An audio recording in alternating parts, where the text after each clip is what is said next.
नमस्कार. घरोघरी मातीच्या चुली या मालिकेच्या येणाऱ्या भागामध्ये जबरदस्त असा ट्विस्ट येणार आहे. तर इथे आता जानकी आणि ऋषिकेश आता स्वतःहून एका नवीन आयुष्याला सुरुवात करणार असतात. तर इथे ऐश्वर्याने सुमित्राला भडकवल्यामुळे ती आता दोघांनाही घरातून बाहेर जायला सांगते. पण इथे आता ऋषिकेश आणि जानकी दोघंजणं तिथेच थांबत नाही. तर इथे बिझनेसमध्ये जी काही भरभराट झालेली असते ती ऋषिकेश आणि जानकी या दोघांच्या मेहनतीमुळे झालेली असते. पण या गोष्टीचा विचार न करता सुमित्रा ऐश्वर्याच्या बोलण्यामध्ये येऊन ऋषिकेशला आणि जानकीलाच खोटं ठरवत त्या दोघांना घरातून जायला सांगते. पण इथे आता जानकी आणि ऋषिकेश दोघंजणं पुन्हा एकदा शून्यातून आपल्या संसाराला सुरुवात करतात. आणि इथे आता दोघांनी इतका मोठा विचार केलेला असतो, कितीही कठीण प्रसंग आले तरीसुद्धा आता हार मानायची नाही. आणि इथे आता ऋषिकेश आणि जानकी यांनी छोटासा बिझनेस सुरू केलेला असतो. तर तो बिझनेस काय आहे आणि तो कशा पद्धतीने जानकी आणि ऋषिकेश सुरू करतात, आजच्या भागामध्ये सविस्तरपणे आपण बघूया. तर इथे जानकी आणि ऋषिकेश दोघंजणं रणदिव्यांचं घर सोडल्यानंतर आता गुलाबदादांच्या इथे येऊन राहतात. त्याच्यानंतरला सगुणासुद्धा त्यांना खूप जास्त त्रास देते. जाऊन ती ऐश्वर्याला मिळते आणि तिच्याबरोबर आता चुगल्या करत असते. त्यानंतर इथे आता ऋषिकेशला कुणीही काम द्यायला तयार नसतं. मुळशीमध्ये सगळ्यांना सयाजी विखे पाटील यांनी धमकी दिलेली असते की कुठल्याही ऑफिसमध्ये इथे ऋषिकेश रणदिवेला काम द्यायचं नाही. त्यामुळे आता ऋषिकेश विचार करतो की करायचं तर काय करायचं. तेव्हा आता कुस्तीच्या सामन्यामध्ये ऋषिकेशने भाग घेत 1,00,000 रुपयाचं पारितोषिक मिळवत इथे ट्रॉफीसुद्धा स्वतःच्या नावावरती केलेली असते.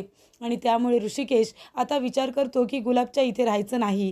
कारण गुलाबची बायको सगुणा जानकी आणि ओवी दोघींचाही सातत्याने अपमान करत असते आणि त्यांना वाईट साईड बोलत त्यांना अपमानास्पद वागणूक देत असते. आणि ते ऋषिकेशच्या लक्षात येतं आणि तो म्हणतो की जानकी, एकदा का आपल्याकडे पैसे आले की आपण दुसरीकडे शिफ्ट व्हायचं, आपण इथे राहायचं नाही.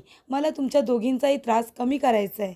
तेव्हा आता पैसे आल्यानंतर ऋषिकेश एक वेगळं घर बघतो आणि त्या ठिकाणी आता सगळं घर लावून झाल्यानंतर सौमित्र आणि इथे अवंतिका दोघंजणं विलमध्ये लिहिल्याप्रमाणे आता देवारा का होईना पण देवारा हा आता ऋषिकेश आणि जानकी यांच्याकडे आलेला असतो.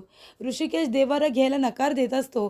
पण तरीसुद्धा जानकी म्हणते की हा नानांचा आणि आईचा आपल्यासाठी आशीर्वाद आहे. मी हा देवारा बाहेर ठेवू देणार नाही. तो देवारा आतमध्येच येणार. आणि जानकी तो देवारा आतमध्ये घेते आणि त्यानंतरला इथे त्यांच्या संसाराला सुरुवात होते. तर 1,00,000 रुपये मिळालेले असतात. त्यातले थोडे पैसे जानकी आता गुलाबला आणि त्याचबरोबर त्याची बायको सगुणा यांनासुद्धा देते. आणि नंतर थोडेसे पैसे गुलाबला देते आणि म्हणते की जेवढं काही सामानाची यादी मी दिलेली आहे तेवढं सामान आता फराळाचं तुम्हाला घेऊन यायचं आहे. त्यामुळे आता फराळासाठीचं सामानसुद्धा जानकीने गुलाबदादांकडे पैसे देऊन मागून घेतलेलं असतं. आणि आता जानकी खूप जास्त फराळ बनवते. कारण तिला माहिती असतं रणदिवेंच्या घरामध्ये फराळ द्यायला हवा. कारण ऐश्वर्याला काहीच बनवता येत नाही आणि अवंतिकासुद्धा ही आता कामानिमित्त सतत मुंबईला जात असते. त्यामुळे घरामध्ये फराळ तर गेलाच पाहिजे. तेव्हा इथे आता जानकीने आयडिया केलेली असते. ती जास्तीचा फराळ बनवते आणि ऋषिकेशला काही न सांगता गुलाबदादांबरोबर आता डबे भरून ती रणदिव्यांकडे पोहोचवायला सांगते आणि म्हणते की माझं नाव कुणालाही सांगायचं नाही. पण तरीसुद्धा जेव्हा सगळेजण तो फराळ खायला घेतात तेव्हा सारंग म्हणतो की इथे असं वाटतंय की जानकी वहिनीनेच बनवलेली ही चकली आहे, किती मस्त आणि खुसखुशीत. तेव्हा सौमित्र म्हणतो, मला तर बघता क्षणी कळलं होतं की हा फराळ जानकी वहिनीनेच दिलेला आहे. गुलाब, आता खरं खरं सांग, कुणी फराळ बनवलाय? तेव्हा गुलाब म्हणतो की जानकी वहिनीनेच बनवलाय. त्यांनी मला सांगण्यासाठी नकार दिला होता. तेव्हा मी सांगितलं की माझ्या घरून फराळ आलाय.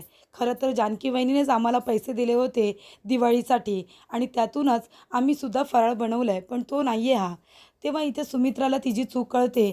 जानकी जरीसुद्धा लांब गेले तरीसुद्धा या घराची तिला काळजी आहे आणि कुठेतरी तिलासुद्धा तिच्या चुकीची जाणीव होते.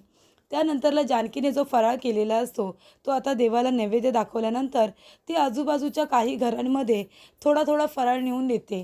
तेव्हा काही लोक म्हणतात की आम्हाला बनवता नाही आला आणि काही घरातली अडचण सांगतात. तेव्हा इथे जानकीला वाईट वाटतं.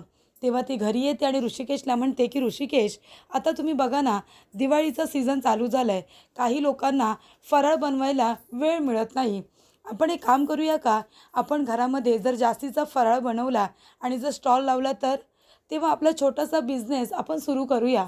आपण जे काही पैसे कमवलेत त्या पैशांमध्ये वाढ तर झाली पाहिजे ना. आता हे पैसे संपल्यानंतर आपण काय करायचं? जोपर्यंत दिवाळी आहे ती 15 दिवस, महिनाभर तर चालूच असते. लोकं आवडीने फराळ घेतात. तेव्हा मला असं वाटते की आपण छोटासा जर हा बिझनेस सुरू केला घरगुती तर मला आवडेल. तुम्ही माझी मदत कराल का? तेव्हा ऋषिकेश म्हणतो की नक्कीच. तेव्हा इथे जानकी आता हँडबिल तयार करते आणि त्याच्यावरती आता नंबर लिहून ठेवते आणि म्हणते की ज्याला कुणाला घरगुती फराळ हवा असेल त्यांनी या नंबरवरती कॉल करा आणि तुमची ऑर्डर द्या. तेव्हा इथे आता जानकीने त्याच्यावरती ॲड्रेससुद्धा लिहिलेला असतो. तर ही बातमी आता ऋषिकेशच्या ऑफिसमध्ये जो स्टाफ आधी काम करायचा त्यांच्यापर्यंतसुद्धा पोहोचते.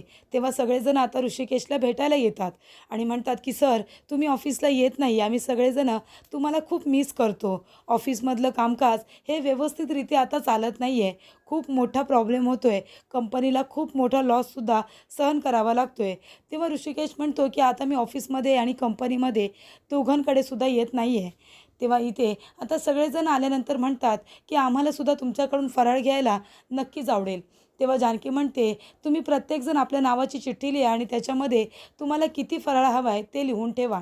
तेव्हा सगळेजण आता जानकीला ऑर्डर देतात. तेव्हा ऋषिकेश म्हणतो, पण जानकी, तू हे सगळं कसं काय जमवणार आहेस? घरातली कामं आहेत तुला आणि तू एवढा फराळ कसं काय बनवशील? तेव्हा जानकी म्हणते, तुम्ही अजिबात काळजी करू नका. मी सगळं काही मॅनेज करेन. आपल्याला ऑर्डर तर मिळत आहेत ना. तेव्हा इथे आता फराळाच्या ऑर्डर जानकीला खूप साऱ्या मिळालेल्या असतात. तेव्हा ती आता ज्या ठिकाणी गुलाबदादा राहायचे त्या चाळीमध्ये जातात आणि त्या ठिकाणी ज्या घरामध्ये बायका असतात, ज्यांना कामाची गरज असते, हाताला काम हवं आहे, त्या बायकांना जमा करते. आणि ज्या बायकांनी ऋषिकेशला राख्या बांधलेल्या असतात आणि त्याच्या सपोर्टमध्ये कुस्तीच्या सामन्यामध्ये त्या तिथे ऋषिकेशला सपोर्ट करण्यासाठी आलेल्या असतात, त्या बायकांना आता जानकी जमा करून आणते आणि म्हणते की आपल्याला फराळाची इतकी इतकी ऑर्डर मिळालेली आहे आणि प्रत्येकाकडून तिने थोडं थोडं ॲडव्हान्ससुद्धा घेतलेलं असतं. तर इथे ॲडव्हान्स घेऊन तिने मुद्दामून त्यांच्या ऑर्डर्स आता पक्क्या करून ठेवलेल्या असतात, जेणेकरून नंतरला कुणी माघार घेऊ नये. तेव्हा इथे जानकी आता त्या पैशातून अजून सामान खरेदी करून आणते आणि सगळ्या बायकांना आपल्या हाताशी घेते.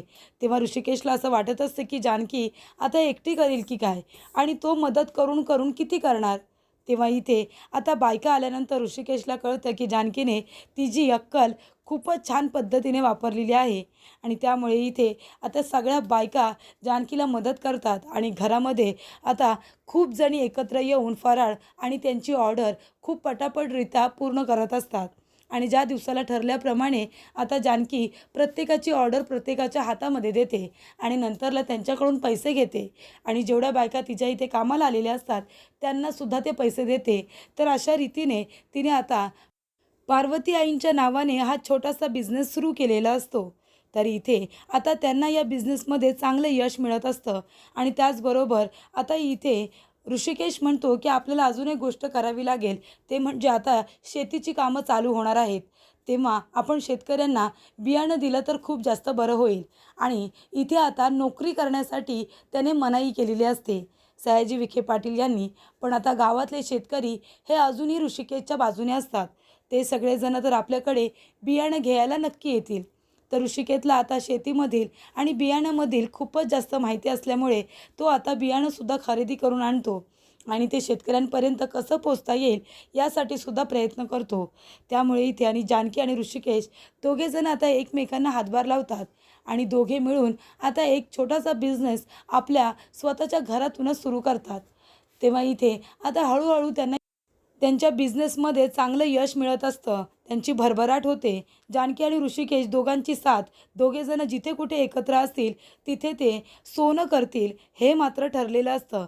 त्यामुळे इथे आता दोघांना जरी घरातून बाहेर जायला सांगितलं असेल तरीसुद्धा त्यांनी त्यांचं नावलौकिक हा अगदी छान पद्धतीने कमावलेला असतो. आणि इथे जानकी आणि ऋषिकेश दोघेजण आता आपल्या बिझनेसला सुरुवात करतात. जो सीझन असेल त्या पद्धतीने आपण लोकांना इथे आता पदार्थ प्रोव्हाइड करायचे. जे लोकांना हवं आहे ते त्यांना बनवून द्यायचं. अगदी पुरणपोळीपासून ते सगळ्या सकट असं आता तिने आपला छोटासा बिझनेस सुरू करत बायकांच्या हाताला कामसुद्धा मिळवून दिलेलं असतं आणि ऋषिकेशला जानकीचं खूप जास्त कौतुक वाटतं. त्यामुळे इथे आता जानकी बिझनेस वुमन झालेली असते.